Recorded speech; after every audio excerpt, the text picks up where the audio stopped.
बिस्मिल्लाहिर्रहमानिर्रहीम। इस्लामी वाक़यात और तारीख से रिलेटेड वीडियोस देखने के लिए हमारे चैनल को सब्सक्राइब कर लें।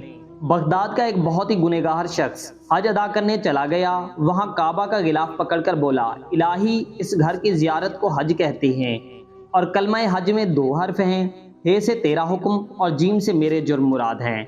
तो अपने हुक्म से मेरे जुर्म माफ़ फरमा दे। गैब से आवाज़ आई, ऐ मेरे बंदे, तूने कितनी उम्दा मनाजात की, फिर से कहो। वो दोबारा नए अंदाज से यूं पुकारता है, ऐ मेरे बख्शनहार, ऐ गफ्फार, तेरी मगफरत का दरिया गुनहगारों की मगफरत व बख्शिश के लिए पुरजोश है और तेरी रहमत का खजाना हर सवाली के लिए खुला है।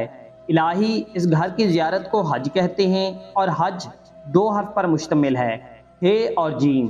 हे से मेरी हाजत और जीम से तेरा जूदो करम।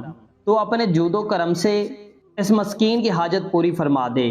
गैब से फिर आवाज़ आई, ए जवान मर्द, तूने क्या खूब हम्द की, एक बार फिर से कहो।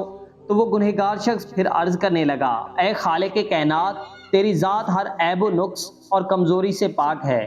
तूने अपनी आफियत का पर्दा मुसलमानों पर डाल रखा है। मेरे रब, इस घर की ज़ियारत को हज कहते हैं। जीम के दो हर्फ हैं, हे और जीम। हे से अगर मेरी हिलावत ईमानी है और जीम से तेरा जलाल मुराद है, तो तू अपने जलाल की बरकत से इस नातवां ज़ईफ़ बंदे के ईमान की हलावत को शैतान से महफूज रखना। फिर अचानक गैब से आवाज़ आई, ऐ मेरे मुखलिस तरीन आशिक व सादिक बंदे, तूने मेरे हुक्म, मेरे जोदो करम और मेरे जलाल के तवस्सुल से जो कुछ तलब किया है तुझे अता फरमाया।